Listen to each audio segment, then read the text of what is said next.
Wa alaikum salam wa rahmatullah. Shi ma wannan yana tambaya da lambar Nijar. Yana tambaya akan salatu tarawih, sallan tarawihi.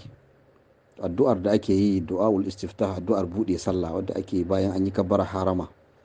Idan an yi daga farko ya wadatar ko kuma duka sallama idan an taso sai mutum ya maimaita. To malamai sun tattauna akan wannan. Akwai wanda suke ganin in an yi a raka'an farko ba sai an maimaita ba, amma dai magana mafi karfi maimaitawa din shi yafi. Da yawa daga cikin malamai irin su Usaimin da sauransu sun tafi akan cewa rashin maimaitawa din taksiri ne. Taksiri kuma kaga kamar tauyewa ne. Don haka kowace raka'a biyu idan aka sallame aka taso to mutum ya maimaita, mustahabbi ne mutum ya maimaita du'aul istiftah. Wannan shine magana mafi karfi, maimaitawa din yafi. Duk da akwai wanda suke ganin ba sai an maimaita ba, amma maimaitawa din shine abin da yafi dacewa da sunna.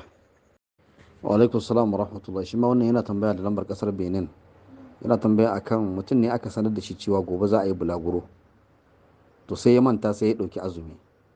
To kuma da safe aka tashi za a yi bulaguro, kuma bulaguron yana da wahala mutum ya yi azumi a cikin wannan bulaguron. To wai zai iya ajiye wannan azumin da ya ɗauka? Ba laifi zai iya ajiyewa. Ba laifi zai iya ajiyewa. Ko da mutum bai san da bulaguron ba, sai bulaguron ya faɗo masa da safe ko da rana, kuma ya ga ba zai iya yin bulaguron da azumi ba, sai ya ajiye azumi ko da rana ne, ba laifi. Ba a ce masa ya karya azumi, saboda ya samu sababin da zai sa ya ajiye azumi, ya samu sababin da zai halatta masa ajiye azumi, wanda shine bulaguro. Naka ba laifi zai iya ajiyewa, ko da ya ɗauka zai iya ajiyewa, ba laifi.